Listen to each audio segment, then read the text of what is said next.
Olá, nação azulina! Sejam bem-vindos a mais um vídeo aqui do Chaves Gemista. Galera, quero conversar com vocês a respeito da situação dos atletas que têm contrato ainda para 2024 e quem pode ou não deixar a equipe azulina nos próximos dias aí, já que o Leão, infelizmente, não conseguiu seu objetivo na atual temporada. Quero conversar um pouco mais a respeito aí do Eduardo Ramos na diretoria, né, de futebol do Remo aí, fazendo parte de uma chapa que irá concorrer às eleições, e também falar um pouco mais a respeito do técnico Ricardo Catalá, que tem seu nome estudado para permanecer no Baianão no ano de 2024. Vem com a gente.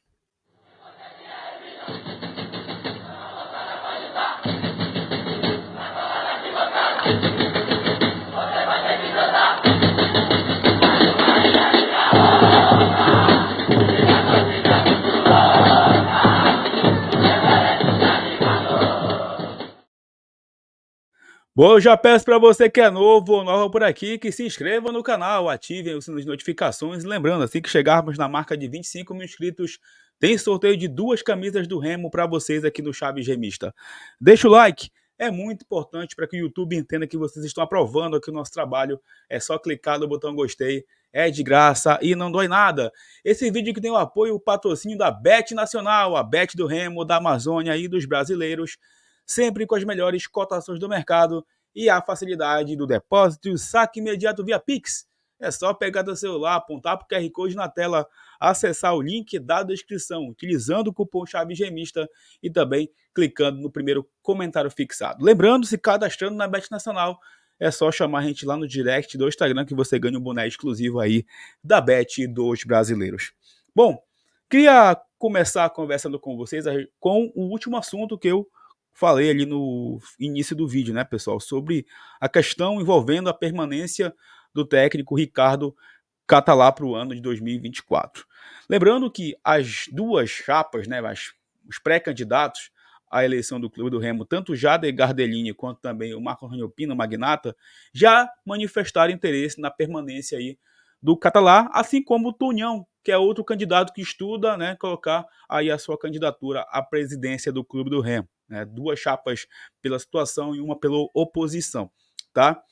E falando um pouco mais sobre o Catalá, porque eu coloquei hoje, né, lá no nosso Instagram, também no Face, os números do Catalá, e eu vi um pouco a galera dividida, até a galera até discutindo lá, né, nos comentários a respeito dessa permanência ou não no Catalá, porque uns dizem que foi negativa, outros dizem que foi positiva, outros dizem que ele tirou leite de pedra, outros dizem que ele podia ter feito muito mais pelo Remo na Série C. E assim, eu não vou discordar, perdão, dos dois lados, tá? Porque o Catalá, ele pegou o Remo na 5ª rodada, o Remo com 4 derrotas, tá? Ainda com Marcelo Cabo, e ele teve momentos na Série C, eu inclusive já comentei isso com vocês, que ele poderia ter tido resultados melhores. Como, por exemplo, naquelas 5 rodadas que ele ficou sem vencer, quando ele ficou ali insistindo no Marcelo, no meio de campo, né? E a gente perdeu pontos importantíssimos ali, especialmente contra a Floresta e Figueirense, aquela sequência que era para o Remo ter chegado no G8. O Remo teve uma sequência onde ele poderia ter chegado e ficado no G8. Perdeu o clássico também, isso acabou fazendo uma diferença muito grande. Enfim, o Remo foi deixando pontos pelo caminho que infelizmente fizeram falta para ele, né? Mas é verdade também que o Catalá chegou exigindo contratações. Por quê? Porque ele acreditou no projeto. Se ele veio para cá trabalhar é porque ele acreditou no projeto, né? Que era colocar o Remo no G8. Tenho certeza que ele não veio para cá só pensando em livrar o Remo do rebaixamento. Não veio. Ele mesmo já disse isso. Ele mesmo falou nas entrevistas que ele não veio para cá só para livrar o Remo do rebaixamento. Conseguiu livrar, mas o objetivo era classificar. Porque, como ele disse, foi o primeiro clube até o momento na carreira dele que ele não consegue um objetivo de ser um cara vitorioso, né? Apesar disso, né, desse vexame que foi esse ano, inclusive para a diretoria, quando ele ia para as coletivas e falava que o Remo estava tomando o nome de todo mundo no mercado, né, teve também a questão dele indicar Marcelo, dele indicar o Elton, dele indicar lá o Rafael Silva, né, o próprio Renanzinho, jogadores que não conseguiram render. Foi o que restou para o clube do Remo no mercado. Por isso que a gente não vai aceitar nunca aquela entrevista do presidente, Fábio Bentes, dizer que o Remo teve critério, quando o Remo não teve critério para contratar. quando ele também abria a boca para dizer lá, né, que o Vitor Leque tinha chegado no Remo com pouquíssimos minutos, né, no mercado. Enfim, é por isso que eu digo que ele teve responsabilidade também na eliminação, mas também teve seus méritos. E eu digo e repito, eu concordo com quem diz que ele poderia ter dado mais, como também quem disse que ele tirou leite de pedra, porque os dois lados estão certos nessa discussão. O X da questão para o ano que vem é o seguinte: vão conseguir dar um suporte para ele trabalhar desde o início do ano? Vão conseguir entregar os reforços que ele pedir? Porque esse ano a gente pecou nisso. O Remo não teve praticamente critério algum para ir no mercado contratar jogadores, especialmente aqueles que iriam reforçar o elenco para a Série C. O tempo foi passando, o Remo foi perdendo tempo, as equipes se reforçando, o Remo parado. Por isso que a gente questionou muito. O que foi feito com o dinheiro da Copa do Brasil? O que fizeram com esse dinheiro para o Remo ter tanta dificuldade no mercado? Porque o rival contratou, o Amazonas aqui do lado contratou também, as equipes da Série C foram contratando e o Remo parado. Quando o Remo tentou se mexer, já era muito tarde. Então, para o ano que vem, é saber se ele vai ter esse know-how aí para montar o elenco. E outra coisa, será que ele vai ter o know-how também para chegar no vestiário e tirar os curiosos de lá de dentro? Porque esse ano, infelizmente, ele também não conseguiu. Foi mais um treinador que, infelizmente, chegou aqui e não conseguiu tirar quem estava lá para atrapalhar. Porque, infelizmente, dentro do Remo, nesses últimos 5 anos, tinha mais gente para atrapalhar do que para ajudar. Então, é por isso que a gente escuta muito o torcedor do clube do Remo falar sobre o Remo tem que trazer um treinador cascudo, um treinador experiente. Por quê? Porque o Remo não sabe lidar com elencos divididos, elencos rachados, elenco sem comando algum, porque o exemplo que vem de cima é um exemplo ruim, é um exemplo de amadorismo. Então é isso que deixa a gente um pouco preocupado aí para o ano que vem. Então, o presidente que assumir, ele vai ter que saber lidar com isso. Tirar os curiosos lá de dentro, profissionalizar a coisa para que a gente consiga chegar no objetivo, seja ou não com o Catalá, pessoal. Seja ou não com ele. Queria até que vocês comentassem a respeito desse assunto. Queria ter também aqui um termômetro para saber se vocês aprovam ou não a permanência do Catalá. Sobre o Eduardo Ramos aí, tá, gente? Ontem a gente trouxe aqui a informação de que ele recebeu o convite aí do Magnata para fazer parte da diretoria de futebol do Remo aí, caso o Magnata seja eleito, né? Só para explicar um pouco mais para vocês, né, o que chegou para mim de informação. O próprio Eduardo Ramos disse que ele não tem ainda, né, o curso da CBF lá para fazer parte da diretoria, que ele pretende estudar a respeito disso. Então, o que se tem a respeito de conhecimento sobre Eduardo Ramos fazer parte da diretoria é o convite que foi feito para ele, né, para ele trabalhar na diretoria ali, com a experiência que ele viveu do futebol. Como, por exemplo, o Aguinaldo teve trabalhando esse ano como coordenador de futebol, como o João Galvão também teve ano passado. Não seria coordenador o cargo dele. Aliás, só uma correção aqui, eu falei que o executivo seria o PC Guzmão. O PC Guzmão será o coordenador aí do Magnata, caso ele seja eleito, tá, gente?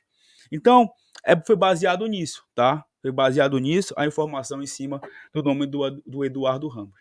Aí ele vai se manifestar, vai vir a campanha também aí, o Magnata vai ter que dar a versão dele, né, sobre o que ele pensa do Eduardo Ramos, o que o Eduardo Ramos está preparado ou não para assumir esse cargo de diretoria do Clube do Remo. Porque é aquela coisa que eu sempre falo, gente, o Clube do Remo ele precisa ser profissionalizado. Se o cara deu um chute ou não na carreira, isso às vezes não quer dizer muito, não quer dizer muita coisa, isso é relativo. Se o cara for profissional, se o cara tiver principalmente um estudo de mercado, ele consegue captar ótimos jogadores para reforçar os seus elencos. Ele pode fazer isso, mesmo sem ter dado um chute. Tem um exemplo na Série A aí. Tá? O Botafogo montou seu elenco, esse elenco está prestes a ser campeão brasileiro aí, com jogadores montados em bases de scouts de mercado. Foram estudados e trazidos. O Botafogo tem esse centro de inteligência, que o Remo não tem. O Remo tem um departamento de análise de desempenho, mas análise de mercado o Remo não tem. Infelizmente, parece que aqui dá mais lucro ter o empresário como amigo do que tu estudar o mercado, acertar na contratação e conseguir o acesso, conseguir títulos. Enfim, são coisas que realmente a gente consegue entender. Então, seja Eduardo Ramos, seja Gian, seja qualquer outro jogador que tenha passado por aqui e queira ajudar no futebol, tem, obviamente, que entender do negócio. Porque seja ex-jogador, seja qualquer outra profissão. Se você se mexe numa coisa que você não sabe, você é apenas mais um, você é apenas o curioso. Então bora aguardar aí para saber, né, como é que o Eduardo Ramos, caso o Magnata seja eleito, caso ele trabalhe, como é que ele vai exercer essa função aí na diretoria de futebol do Clube do Remo, beleza? E eu queria conversar com vocês agora a respeito aí da situação envolvendo alguns atletas que já têm contrato com o Remo para o ano que vem, tá? Hoje saiu informação aí na internet, né, do Júnior Cunha, jornalista lá do Roma News, onde ele disse o nome dos jogadores que possuem contrato com o Clube do Remo para o ano que vem e para outras temporadas também. O Curuá, por exemplo, Paulinho Curuá, que cometeu aquela irresponsabilidade no último sábado contra o Altos, entretanto, não queima a passagem dele com o Clube do Remo, tá? Não queima o nome dele aí na instituição. Por isso que eu falei da multa. Você precisa multar para o cara aprender a não fazer de novo, tá? Tem gente que passou pano também para isso. Isso é outra coisa, tá? Se o cara bateu nele lá, ele não tinha que ter revidado daquele jeito, porque ele podia ter prejudicado o Remo ficando com o jogador a menos. Imagina se fosse um jogo importante, o Remo perdesse um jogador no meio do jogo, vocês iriam aprovar isso? Desde o livro o Remo perde a partida por causa disso. Então, gente, vocês precisam também separar as coisas, tá? Mas o Curuá, que resolveu essa situação com o Remo esse ano, junto ao Tapajós, tem contrato com o Clube do Remo até 2025. Outro atleta que tem contrato até o final do ano que vem é o atacante Ronald, né, que esse ano não conseguiu ajudar da melhor forma possível o Clube do Remo, como ele tinha ajudado ali em 2022, até aquela lesão, infelizmente, gravíssima contra a equipe do Floresta, mas esse ano ele teve pouca oportunidade, jogou fora de posição também, não conseguiu abraçar a chance que foi dada. Ele tem contrato com o Remo, nada impede que o Remo vá lá e empreste o Ronald para outra equipe, né, para ele ganhar uma rodagem também, tá? Mas ele tem contrato com o Leão Azul Paraense.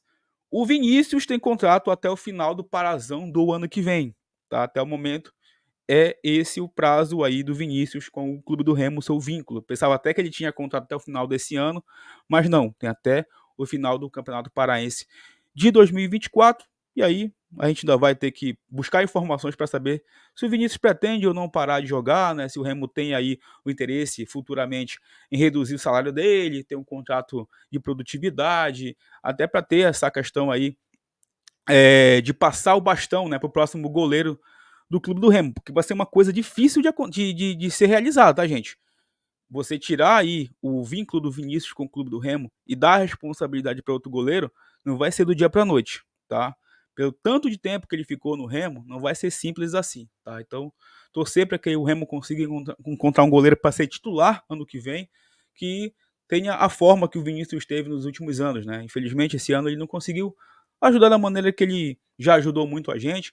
O Vinícius esse ano não fez tantos milagres como ele era acostumado a fazer, talvez por isso aí que o Fenômeno Azul tenha pegado um pouco no pé dele em relação à questão de renovação ou não de contrato. Mas também tem que saber se ele vai querer continuar jogando, né? Por mais tempo do que isso.